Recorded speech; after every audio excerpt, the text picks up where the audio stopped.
ಆತ್ಮೀಯ ಸ್ಪರ್ಧಾ ಮಿತ್ರರೇ, ಮಿಸ್ಟರ್ ಎಜೆ ಹರೀಶ್ 1432 ಯೂಟ್ಯೂಬ್ ಚಾನಲ್ಗೆ ಸ್ವಾಗತವನ್ನು ಬಯಸ್ತಾ ಇದ್ದೀನಿ. ಇನ್ನೂ ಯಾರೆಲ್ಲ ನನ್ನ ಯೂಟ್ಯೂಬ್ ಚಾನಲನ್ನು ಸಬ್ಸ್ಕ್ರೈಬ್ ಮಾಡ್ಕೊಂಡಿಲ್ಲ, ಸಬ್ಸ್ಕ್ರೈಬ್ ಮಾಡ್ಕೊಳ್ಳಿ. ಹಾಗೆ ಮೇಲೆ ಕಾಣುವ ಬೆಲ್ ಬಟನನ್ನು ಪ್ರೆಸ್ ಮಾಡಿ ಅಂತ ಹೇಳ್ತಾ, ಸ್ಪರ್ಧಾರ್ಥಿಗಳೇ, ಈಗಾಗಲೇ ನಾನು ಸಾಕಷ್ಟು ವಿಡಿಯೋದಲ್ಲಿ ನೋಟಿಫಿಕೇಶನ್ ಬಗ್ಗೆ ಹೇಳಿದ್ದೀನಿ, ಕೆಲವೊಂದು ಒಳ್ಳೆಯ ಇನ್ಫಾರ್ಮೇಷನ್ ಬಗ್ಗೆ ಹೇಳಿದ್ದೀನಿ. ಅದೇ ರೀತಿ ಇವತ್ತು ಏನಪ್ಪ ಅಂದರೆ, ಇಂದು ನಡೆದ ಧಾರವಾಡದಲ್ಲಿ ಏನು ಬೃಹತ್ ಮಟ್ಟದ ಹೋರಾಟವನ್ನು ಹಮ್ಮಿಕೊಂಡಿದ್ರು, ಅದನ್ನು ಸರ್ಕಾರ ಹತ್ತಿಕ್ಕಿ ಏನು ಸ್ಪರ್ಧಾರ್ಥಿಗಳ ಯುವ ಮುಖಂಡರನ್ನು ಕಸ್ಟಡಿಗೆ ತಗೊಂಡು ಇವತ್ತು ಒಂದು ಸ್ಪರ್ಧಾರ್ಥಿಗಳೇ ಅನ್ಯಾಯ ಮಾಡಿ ಅವರ ಕುತ್ತಿಗೆಗೆ ನೇಣು ಬಿಗಿಯುವಂತಹ ಕೆಲಸವನ್ನು ಮಾಡಿದ್ದಾರೆ ಸ್ಪರ್ಧಾರ್ಥಿಗಳೇ. ಬೆಳಗ್ಗೆಯಿಂದ ನೀವು ಸಾಕಷ್ಟು ಮಾಧ್ಯಮಗಳಲ್ಲಿ ನೋಡಿರಬಹುದು, ಸಾಕಷ್ಟು ಯೂಟ್ಯೂಬ್ ಚಾನಲಲ್ಲಿ ನೋಡಿರಬಹುದು ಏನೆಲ್ಲ ಇವತ್ತು ಧಾರವಾಡದಲ್ಲಾಗಿದೆ ಅಂತ. ಬಟ್ ಆದರೆ ಸ್ಪರ್ಧಾರ್ಥಿಗಳೇ, ಇಲ್ಲಿ ಯಾವುದೇ ರೀತಿಯ ಪೊಲೀಸರದ್ದು ತಪ್ಪಿಲ್ಲ. ಯಾಕಂದರೆ ಈಗಾಗಲೇ ಅವರು ನೋಟಿಸನ್ನು ಹೊರಡಿಸಿದ್ದಾರೆ, ಯಾವುದೇ ರೀತಿ ಪ್ರೊಟೆಸ್ಟ್ ಮಾಡಬಾರ್ದು. ಬಲ್ಲ ಮಾಹಿತಿಗಳಿಂದ ಬಂದಂಥ ಪ್ರಕಾರ ನಮಗೇನಾಗಿದೆ ಅಂದರೆ, ಗಲಭೆಗಳಾಗುವ ಸಾಧ್ಯತೆ ಇದೆ ಅಂತ ಎಲ್ಲ ಏನು ಯುವ ಮುಖಂಡರಿಗೆ ನೋಟಿಸನ್ನು ಕಳಿಸಿದ್ದಾರೆ. ಕೆಲವು ಮುಖಂಡರು ಭಾಗಿಯಾಗಿದ್ದರು, ಕೆಲವು ಮುಖಂಡರು ಭಾಗಿಯಾಗಿಲ್ಲ ಸ್ಪರ್ಧಾರ್ಥಿಗಳೇ. ಆ ಕಾರಣದಿಂದ ಕೆಲವು ಮುಖಂಡರನ್ನು ಇವತ್ತು ಪ್ರೊಟೆಸ್ಟ್ ಮಾಡುವ ಸಂದರ್ಭದಲ್ಲಿ, ಅಂದರೆ ಶಾಂತಿಯುತವಾಗಿ ಪ್ರೊಟೆಸ್ಟ್ ಮಾಡ್ತಾ ಇದ್ರು, ಅಂತಹ ಸಂದರ್ಭದಲ್ಲಿ ಪೊಲೀಸರು ಅವರನ್ನು ಕಸ್ಟಡಿಗೆ ತಗೊಂಡು ಕಾನೂನು ಸುವ್ಯವಸ್ಥೆಯನ್ನು ಕಾಪಾಡಿದ್ದಾರೆ. ಇಲ್ಲಿ ನಾವು ಪೊಲೀಸರನ್ನು ಬ್ಲೇಮ್ ಮಾಡೋಕ್ಕೆ ಹೋಗೋದಿಲ್ಲ. ಯಾಕಂದರೆ ಸರ್ಕಾರ ಏನು ಅವರಿಗೆ ಮಾಹಿತಿ ಕೊಟ್ಟಿರುತ್ತೆ ಅದನ್ನು ಪರಿಪಾಲನೆ ಮಾಡುವುದು ಅಲ್ಲಿನ ಆಡಳಿತ ಅಧಿಕಾರಿಗಳ ಕರ್ತವ್ಯ ಆಗಿರುತ್ತೆ. ನಾವು ಇಲ್ಲಿ ಪೊಲೀಸರನ್ನು ಬ್ಲೇಮ್ ಮಾಡುವ ಅವಶ್ಯಕತೆ ಇಲ್ಲ. ಇದಕ್ಕೆ ನೇರ ಹೊಣೆ ಯಾರ ಅಂದರೆ ಸರ್ಕಾರ ಸ್ಪರ್ಧಾರ್ಥಿಗಳೇ. ಯಾಕಪ್ಪ ಅಂದರೆ, ಸರ್ಕಾರವನ್ನು ನಾವು ಆಯ್ಕೆ ಮಾಡಿ ಕಳಿಸಿರ್ತೀವಿ, ಆದರೆ ಸರ್ಕಾರವು ಏನು ಮಾಡ್ತಿದೆ ಅಂದರೆ, ಈಗ ಏನು ವಿದ್ಯಾರ್ಥಿಗಳ ಬಾಳಲ್ಲಿ ಚೆಲ್ಲಾಟ ಆಡ್ತಾ ಇದೆ. ಈಗ ಸ್ಟಾರ್ಟಿಂಗಿಂದ ಸುಳ್ಳು ಭರವಸೆಯನ್ನು ಕೊಡ್ತಾ ಬರ್ತಾ ಇದೆ. ಜೊತೆಗೆ ಅದರಲ್ಲಿ ಇಂಟರ್ನಲ್ ರಿಸರ್ವೇಷನ್ ಅನ್ನೋ ಒಂದು ನೆಪ ಹೊಡ್ಕೊಂಡಿದೆ. ಈಗಾಗಲೇ ಅದನ್ನು ಇತ್ಯರ್ಥ ಮಾಡಬಹುದಿತ್ತು, ಬಟ್ ಇವರು ಯಾಕೋ ಮನಸ್ಸು ಮಾಡ್ತಾ ಇಲ್ಲ. ಸ್ಪರ್ಧಾರ್ಥಿಗಳೇ, ನಾನು ಎಲ್ಲರಲ್ಲಿ ಕೇಳ್ಕೊಳ್ತೀನಿ, ಯಾವುದೇ ರಾಜಕೀಯ ಪಕ್ಷ ಆಗಿರಲಿ, ಇನ್ನು ಮುಂದೆ ಯಾವುದೇ ರಾಜಕೀಯ ಪಕ್ಷ ಬಂದು ವೋಟ್ ಮಾಡಿ ಅಂತ ಕೇಳಿದಾಗ ನೀವು ನಿಮ್ಮ ಕರ್ತವ್ಯನ ಸರಿಯಾಗಿ ನಿಭಾಯಿಸಬೇಕು. ಅವರನ್ನ ಯಾವುದರಲ್ಲಿ ಪೂಜೆ ಮಾಡಿ ಕಳಿಸ್ತಿರೋ ಅದು ನಿಮಗೆ ಬಿಟ್ಟಿದ್ದು ಸ್ಪರ್ಧಾರ್ಥಿಗಳೇ. ಈ ವಿಡಿಯೋಗೆ ಬೆಳಗ್ಗೆ ಆದಂತಹ ಕೆಲವೊಂದು ವಿಡಿಯೋಗಳನ್ನು ಅಪ್ಲೋಡ್ ಮಾಡಿದ್ದೀನಿ, ಅದನ್ನು ನೋಡ್ತಾ ಬನ್ನಿ. ಮುಂದೆ ಎಕ್ಸ್ಪ್ಲೇನ್ ಮಾಡ್ತಾ ಹೋಗ್ತೀನಿ ಸ್ಪರ್ಧಾರ್ಥಿಗಳೇ. ಮತ್ತೊಬ್ರು ಕೂಡ ಇದ್ದಾರೆ, ಅವ್ರಿಗೂ ಮಾತಾಡ್ತೀನಿ. 3 ವರ್ಷದಿಂದ ಸರ್ ವಿದ್ಯಾರ್ಥಿ ಪ್ರತಿಭಟನೆ ಮಾಡ್ತಾ ಇದ್ರಿ, ಏನಾಯ್ತು ಸರ್? ಏನಾಯ್ತು? ಪ್ರತಿಭಟನೆಗೆ ಅವಕಾಶ ಇಲ್ವಾ ನಮಗೆ? ಸಂವಿಧಾನದ ಎಲ್ಲ ಸಂವಿಧಾನ ಇದಕ್ಕಿದೆ ಸರ್. ಏನಾಯ್ತು ಸರ್? ಪ್ರತಿಭಟನೆಗೆ ಅವಕಾಶ ಇಲ್ವಾ ನಮಗೆ? ಸರ್ಕಾರ 3 ವರ್ಷದಿಂದ ಯಾವುದೇ ನೇಮಕಾತಿಯನ್ನು ಮಾಡಿಲ್ಲ. ಯುವಕರ ಭವಿಷ್ಯ ಹಾಳಾಗ್ತಿದೆ. ಏನೋ ಪ್ರತಿಭಟನೆಗೆ ಮುಂದಾಗಿರ್ತಕ್ಕಂಥ ಏನೋ ಪ್ರತಿಭಟನಾಕಾರರನ್ನ ಅಲ್ಲೆಲ್ಲ ಏನೋ ಪೊಲೀಸರು ಕೂಡ ಇವತ್ತು ಧಾರವಾಡದಲ್ಲಿ ವಶಕ್ಕೆ ಪಡೆಯುವಂಥ ಕೆಲಸವನ್ನು ಕೂಡ ಮಾಡ್ತಾ ಇರ್ತಕ್ಕಂಥದ್ದು. ಏನೋ ಧಾರವಾಡದಾದ್ಯಂತ ಈಗ ಪೊಲೀಸರು ಕೂಡ ಒಂದು ಬಂದೋಬಸ್ತ್ ಇರ್ತಕ್ಕಂಥದ್ದು. ಈ ಒಂದು ಪ್ರತಿಭಟನಾಕಾರರು ಎಲ್ಲಿ ಬಂದು ಸೇರ್ತಿದ್ದಾರೋ ಅಲ್ಲಿ ಅವರನ್ನು ವಶಕ್ಕೆ ಪಡೆಯುವಂಥ ಕೆಲಸವನ್ನು ಈಗ ಪೊಲೀಸರು ಕೂಡ ಮಾಡ್ತಾ ಇರ್ತಕ್ಕಂಥದ್ದು. ಜಯನಗರ ವೃತ್ತದಲ್ಲಿ ಸೇರಿರ್ತಕ್ಕಂಥ ಮೂವರು ಕೂಡ ಏನೋ ವಿದ್ಯಾರ್ಥಿ ಮುಖಂಡರು, ಆ ವಿದ್ಯಾರ್ಥಿ ಮುಖಂಡರನ್ನು ಕೂಡ ಇಲ್ಲಿ ಪೊಲೀಸರು ವಶಕ್ಕೆ ಪಡೆದುಕೊಂಡು ಹೋಗಿರ್ತಕ್ಕಂಥದ್ದು. ಕ್ಯಾಮ್ರಾಮನ್ ವಿನಾಯಕ್ ಜೊತೆ ನಾಗರಾಜ್ ಮಗ್ದುಮ್, ರಿಪಬ್ಲಿಕ್ ಕನ್ನಡ, ಧಾರವಾಡ.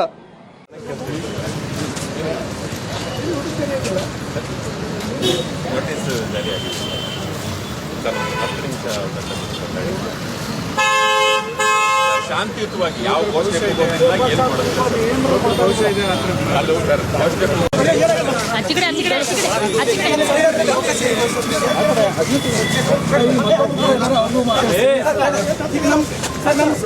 ಮೂರು ವರ್ಷದಿಂದ ಸರ್ ವಿದ್ಯಾರ್ಥಿ ಮಾಡ್ತಾ ಇದ್ರಿ, ಏನಾಯ್ತು ಸರ್? ಏನಾಯ್ತು? ಪ್ರತಿಭಟನೆಗೆ ಅವಕಾಶ ಇಲ್ವಾ ನಮಗೆ? ಸಂವಿಧಾನದ ಎಲ್ಲ ಸಂವಿಧಾನ ಇದಕ್ಕಿದೆ ಸರ್. ಏನಾಯ್ತು? ಪ್ರತಿಭಟನೆಗೆ ಅವಕಾಶ ಇಲ್ವಾ ನಮಗೆ? ಸರ್ಕಾರ 3 ವರ್ಷದಿಂದ ಯಾವುದೇ ನೇಮಕಾತಿಯನ್ನು ಮಾಡಿಲ್ಲ. ಯುವಕರ ಭವಿಷ್ಯ ಹಾಳಾಗ್ತಿದೆ. ಎಷ್ಟು ಏನೋ ಬ್ಲಾಕ್ ಮಾಡೋದು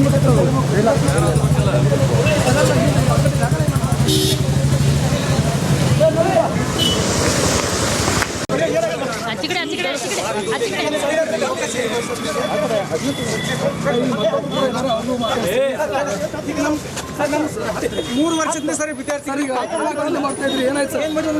ಏನಾಯ್ತು? ಪ್ರತಿಭಟನೆಗೆ ಅವಕಾಶ ಇಲ್ವಾ ನಮಗೆ? ಸಂವಿಧಾನದ ಎಲ್ಲ ಸಂವಿಧಾನ ಇದಕ್ಕಿದೆ ಸರ್. ಏನಾಯ್ತು? ಪ್ರತಿಭಟನೆಗೆ ಅವಕಾಶ ಇಲ್ವಾ ನಮಗೆ? ಸರ್ಕಾರ 3 ವರ್ಷದಿಂದ ಯಾವುದೇ ನೇಮಕಾತಿಯನ್ನು ಮಾಡಿಲ್ಲ. ಯುವಕರ ಭವಿಷ್ಯ ಹಾಳಾಗ್ತಿದೆ. ಎಷ್ಟು ಏನೋ ಬ್ಲಾಕ್ ಮಾಡೋದು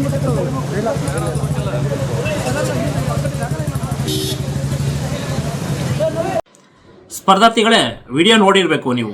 ಬೆಳಗ್ಗೆಯಿಂದ ಏನೆಲ್ಲ ಆಯಿತು ಅನ್ನೋದ್ರ ಬಗ್ಗೆ ನೀವು ಒಂದು ಏನು ಕಿರು ವಿಡಿಯೋವನ್ನು ನಾನು ಅಪ್ಲೋಡ್ ಮಾಡಿದ್ದೀನಿ, ಅದನ್ನು ನೋಡಿದ್ದೀರಿ. ಸ್ಪರ್ಧಾರ್ಥಿಗಳೇ ನಾವಿಲ್ಲಿ ಅರ್ಥ ಮಾಡ್ಕೋಬೇಕು ಏನಪ್ಪ ಅಂದರೆ, ಯಾವುದೇ ರಾಜಕೀಯ ಪಕ್ಷಗಳು ನಮ್ಮನ್ನು ಓಟ್ ಕೇಳ್ಕೊಂಡು ಬಂದಾಗ ನಾವು ಅವರಿಗೆ ತಕ್ಕ ಪಾಠವನ್ನು ಕಲಿಸಲೇಬೇಕು. ಜೊತೆಗೆ ನೀವು ನಿಮ್ಮ ತಂದೆ ತಾಯಿಗೆ ತಿಳಿ ಹೇಳಬೇಕು. ಯಾಕಂದರೆ ಈಗ ಅವರು ಸ್ಟಾರ್ಟಿಂಗಿಂದ ಸುಳ್ಳು ಭರವಸೆಗಳನ್ನು ಕೊಟ್ಕೊಂಬಂದು ಈಗಾಗುತ್ತೆ ಆಗಾಗುತ್ತೆ ಅಂತ ಸ್ಪರ್ಧಾರ್ಥಿಗಳು ಕಾತುರಿಂದ ಕಾಯ್ದು ಕುಳಿತುಕೊಂಡಿದ್ದಾರೆ. ಬಟ್ ಈ ಸರ್ಕಾರಕ್ಕೆ ನಾಚಿಕೆ ಆಗಬೇಕು. ಹೇಳೋದೊಂದು ಮಾಡೋದೊಂದು. 5 ಭರವಸೆಗಳನ್ನು ಕೊಟ್ಟಿದ್ರು, 5 ಭರವಸೆಗಳನ್ನು ಯಥಾಸ್ಥಿತಿಯಾಗಿ ನಡ್ಸ್ಕೊಂಡು ಬರ್ತಾ ಇದ್ದಾರೆ. ಅದರಲ್ಲಿ ಉದ್ಯೋಗಾಕಾಂಕ್ಷಿಗಳು ಎಷ್ಟು ಪ್ರಾಬ್ಲಮನ್ನು ಫೇಸ್ ಮಾಡ್ತಾರೆ ಅನ್ನೋದು ಅವರ ಅರಿವಿಗೆ ಬಂದಿಲ್ಲ. ಎಷ್ಟೇ ಏನು ಹೋರಾಟಗಳು ಮಾಡಿದ್ರು ಅದನ್ನು ಹತ್ತಿಕ್ಕೋ ಕೆಲಸನೇ ಮಾಡ್ತಾ ಇದ್ದಾರೆ ಸ್ಪರ್ಧಾರ್ಥಿಗಳೇ.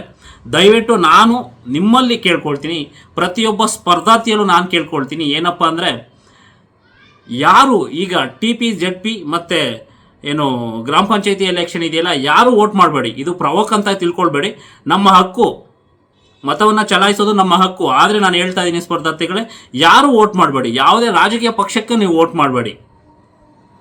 ಈಗ ದಾವಣಗೆರೆ ವಿಧಾನಸಭಾ ಕ್ಷೇತ್ರದ ಬೈ ಎಲೆಕ್ಷನ್ ಇದೆ, ಹಾಗೆ ಮತ್ತೆ ಬಾಗಲಕೋಟೆ ಬೈ ಎಲೆಕ್ಷನ್ ಇದೆ. ಯಾರು ವೋಟ್ ಮಾಡಬೇಡಿ ಸ್ಪರ್ಧಾರ್ಥಿಗಳೇ.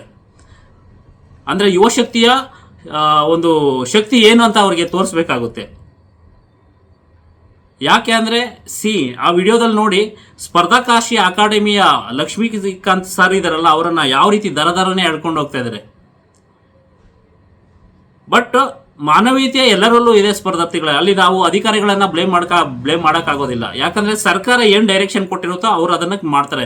ಇವನ್ ನೀವು ನೆಕ್ಸ್ಟು ಪೊಲೀಸ್ ಆಗಿರ್ಬೋದು, PSI ಆಗಿರ್ಬೋದು, ಅಥವಾ DYSP ಆಗಿರ್ಬೋದು, ಹಾಗೆ ಹೋದಾಗ ನೀವು ಅದೇ ರೀತಿ ಕೆಲಸ ಮಾಡ್ತೀರಾ ಸ್ಪರ್ಧಾರ್ಥಿಗಳೇ.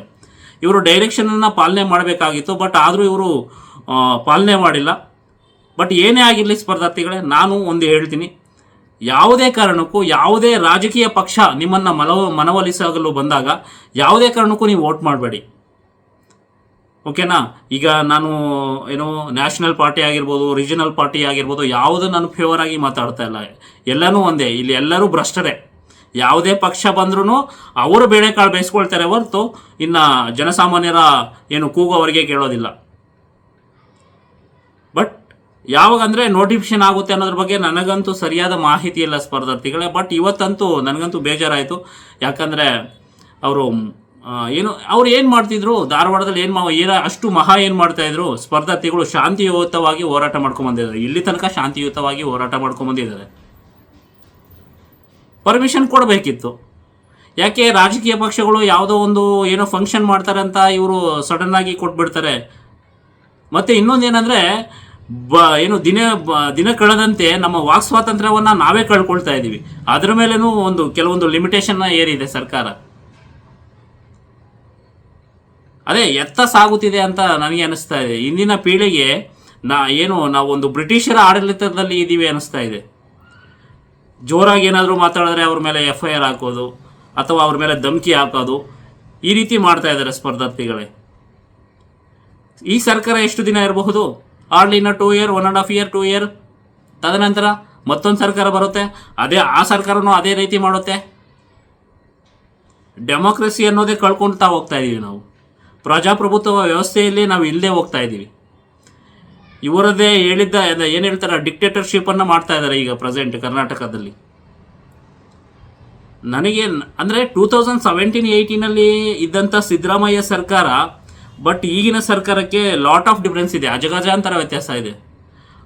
ಆ ಸಂದರ್ಭದಲ್ಲಿ ಎಷ್ಟೊಂದು ನೋಟಿಫಿಕೇಶನ್ ಆಗಿತ್ತು, ಎಷ್ಟೊಂದು ಅವ್ರ ಬಗ್ಗೆ ಹೆಗ್ಗಳಿಕೆಯನ್ನು ಮಾತಾಡ್ತಾ ಇದ್ರು ಸ್ಪರ್ಧಾರ್ಥಿಗಳು. ಬಟ್ ಈಗ ಅವರು ಒಂಥರ ಯಾವ ರೀತಿ ಆಗಿದೆ, ಅವರಿಗೆ ಪವರ್ ಇದೆಯಾ ಇಲ್ವಾ, CM ಇದ್ದು ಇಲ್ಲದೆ ಹಂಗೆ ಇದೆಯಾ ಅದಂತೂ ಗೊತ್ತಿಲ್ಲ ನನಗೆ ಎಕ್ಸಾಕ್ಟಾಗಿ. ಬಟ್ ಏನೇ ಆಗಿರಲಿ ಸ್ಪರ್ಧಾರ್ಥಿಗಳೇ, ಬಟ್ ನೀವು ಛಲ ಬಿಡದೆ ಸ್ಟಡಿ ಮಾಡೋದು ಮಾಡ್ತಾಯಿರಿ. ಮುಂದೆ ಏನಾಗುತ್ತೋ ಅದು ಯಾರೂ ಕಂಡಿಲ್ಲ. ಅರ್ಥ ಆಯ್ತಾ? ಇವಾಗ ಇರಾನ್ ಮತ್ತು ಇಸ್ರೇಲ್ ಅಮೇರಿಕಾದಲ್ಲಿ ವಾರ ಆಗ್ತಾಯಿತ್ತು. ಅದು ಯಾರಾದರೂ ನಾವು ಮುಂದೆ ಈ ರೀತಿ ಆಗುತ್ತೆ ಅಂತ ನಮಗೇನಾದರೂ ಗೊತ್ತಿತ್ತಾ? ಕನಸೇನಾದರೂ ಬಿದ್ದಿತ್ತಾ? ಅದೇ ರೀತಿ ಕರ್ನಾಟಕದಲ್ಲಿ ಏನೆಲ್ಲ ಆಗುತ್ತೆ ಯಾರಿಗೂ ಗೊತ್ತಿಲ್ಲ. ಆ ಕಾರಣದಿಂದ ನಾನು ಪದೇ ಹೇಳ್ತಾ ಇರ್ತೀನಿ, ಸ್ಟಡಿ ಮಾಡ್ತಾಯಿರಿ. ಯಾವುದಕ್ಕೂ ನೀವು ತಲೆ ಕೊಡೋಕ್ಕೆ ಹೋಗಬೇಡಿ. ಕಿವಿ ಕೊಡದೆ ನಿಮ್ಮ ಪಾಡಿಗೆ ನೀವು ಸ್ಟಡಿ ಕಡೆ ಫೋಕಸ್ ಮಾಡಿ ಅಂತ ಹೇಳ್ತಾ ಇಂದಿನ ವಿಡಿಯೋವನ್ನು ಮುಕ್ತಾಯಗೊಳಿಸ್ತಾ ಇದ್ದೀನಿ. ಎಲ್ಲರಿಗೂ ಧನ್ಯವಾದಗಳು ಸ್ಪರ್ಧಾರ್ಥಿಗಳೇ.